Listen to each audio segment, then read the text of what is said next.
everyone, welcome to another video for SimonsTheStamp.com. Today I'm going to be using an embossing folder and I'm going to do some selective embossing. You've seen me do this before in the past. I'll put a little link up here in the top corner if you want to see how it's done with a circle. Today I'm going to be using a square, or a kind of more of a rectangle. What I've done is I cut out the same window in 6 sheets of Nina Solar White.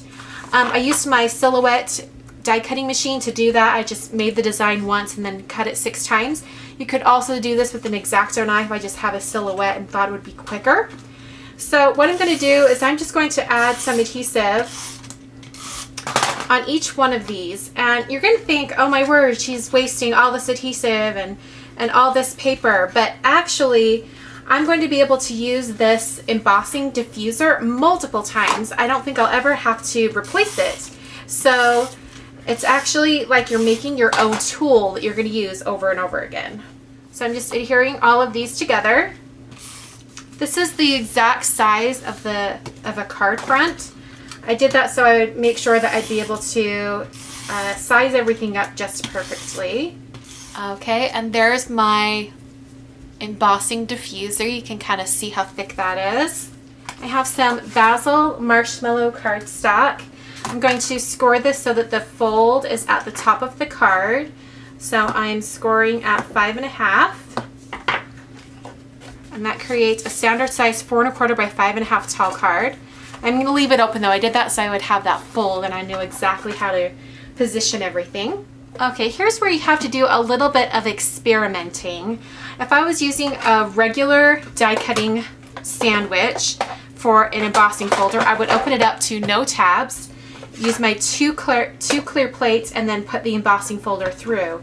But because the selective embossing diffuser is going to add lots of thickness to the entire sandwich, I need to kind of rethink this through. So I think I'm going to have it be everything closed. Actually, I think I'll have one open. I'll take my card front and put it in so that it lines up perfectly. Alright, I'm going to take my embossing diffuser. I'm going to put that right on top. Basically, the pressure in the center area, there's going to be no pressure, so that's why it's not going to emboss in that center. Alright, so I'm going to get that on there, and I'm going to take some washi tape and just tape that on so that it doesn't slide around too much. Alright, it's pretty thick. I think it's taking place of one of my cutting pads. So I think between the diffuser and this one tab, that'll make up the difference of the cutting pad. So I'm only going to use one cutting pad right on top. And we'll see, put that through, see what happens. It's going through a little bit too easy. It might not be enough pressure.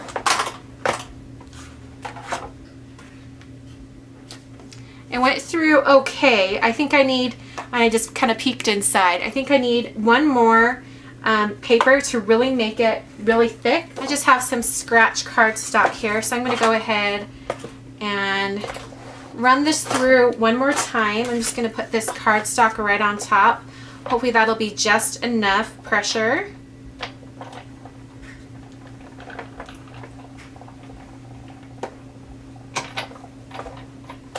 Alright, I've got 2 pieces of cardstock now. It still wasn't quite thick enough. So let's put those 2 right there, put this one on top.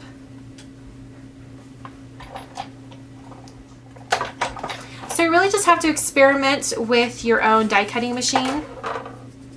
Alright, I'm going to turn this one light off so you can see how well it did. You can see right there, it left that area in the center completely free of embossing.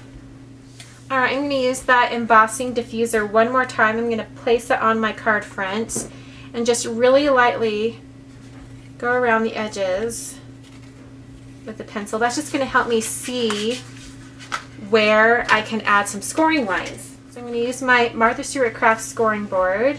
I'm using a stylus, and I'm just going to come in here and feeling for where a good line is. And I'm just adding some additional lines to help set off that interior area. All right, and then I'll just erase that pencil. We'll turn that up so you can see a little bit more. All right, so I just add those lines in there that really accentuates that area. I'm using two different stamp sets today.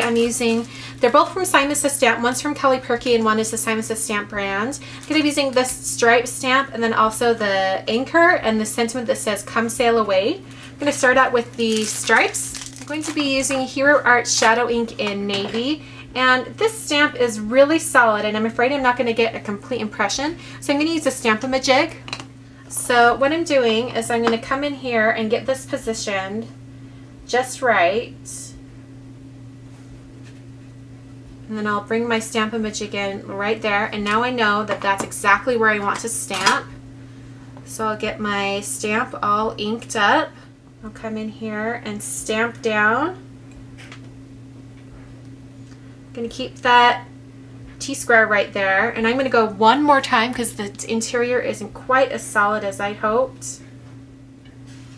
There we go. Now it's nice and solid and a nice navy color. All right, I'm going to be doing embossing on this, so I'm going to take my heat tool and really get that really dry.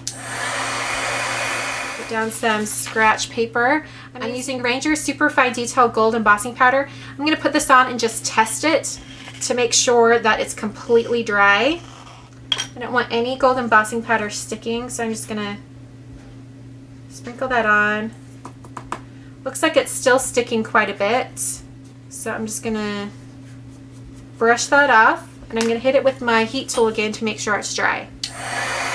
And I'll try again. Looks like I'm good to go.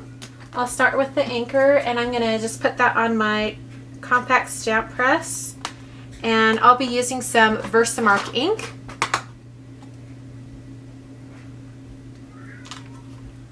And then the "Come Sail Away" sentiment. Alright, I'll bring my gold embossing powder in.